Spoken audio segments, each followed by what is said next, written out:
What would you say to those boys about their dad? Their dad was a really fun, genuine guy that worked hard.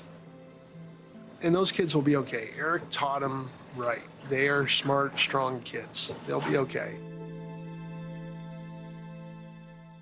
That's all for this edition of Dateline. We'll see you again next Friday for our 2-hour season premiere at 9/8 Central.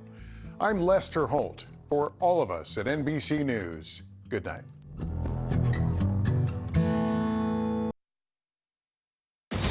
NBC4 News at 11 starts with breaking news.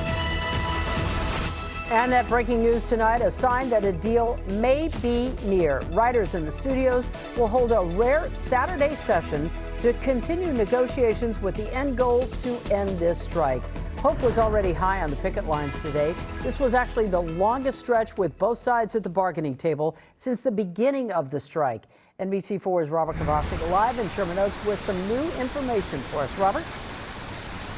Since the beginning of a strike, Colleen, that has gone on now nearly 5 months. Here's what happened today.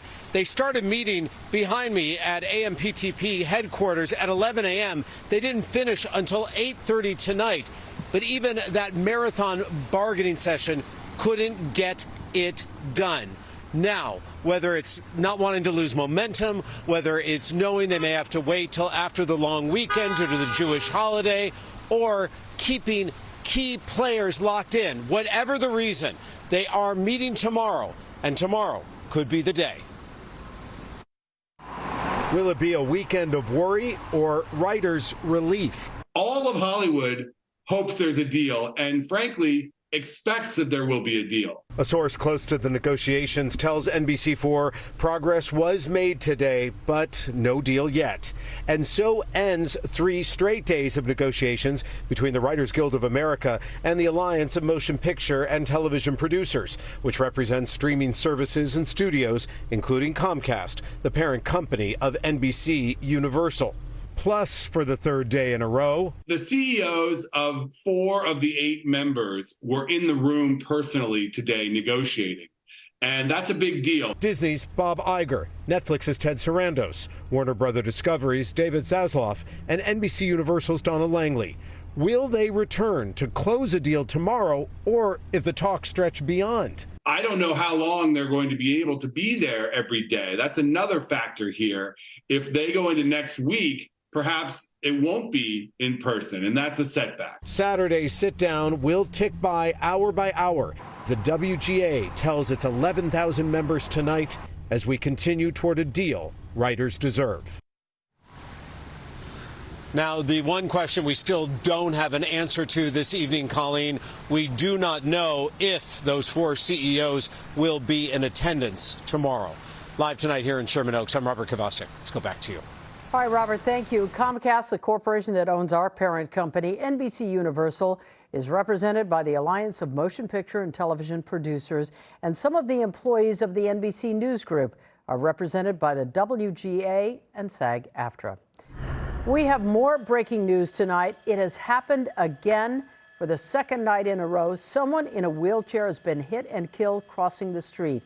Last night's crash happened in Sylmar, and tonight it was North Hollywood. Our Ileana Marina overhead right now in News Chopper 4 with more details for us. Ileana? Colleen, and tonight's tragic crash brings us here to Lankershim Boulevard, just south of Arminta, where, as you said, a man who was using a wheelchair who tried to cross the street, unfortunately was struck and killed. As I push in here, you're going to be able to see that wheelchair there up against the sidewalk. He was trying to cross Lankershim Boulevard when he was struck by a 25-year-old driver who remained at the scene. So that's the big difference between tonight's crash and last night's. Last night is a fatal hit and run. Tonight's, fortunately, that driver did remain at the scene. So at this point, this is simply an accident investigation, a tragic one at that. But you can see officers are on scene conducting that investigation. They have Lankershim Boulevard shut down between Stagg and Arminta. That's the latest here from North Hollywood. In News Chopper 4, I'm Ileana Moreno. Let's send it back down to you in the studio. All right, Ileana, a very busy Friday night. We have more breaking news. A woman has been arrested in the stabbing death of a mother in Hemet. Now, we've been covering this story since the beginning of the week. The attack happened on Gilbert Street. Family members of Shauna Weems says she confronted a couple doing drugs just outside her home before she was killed.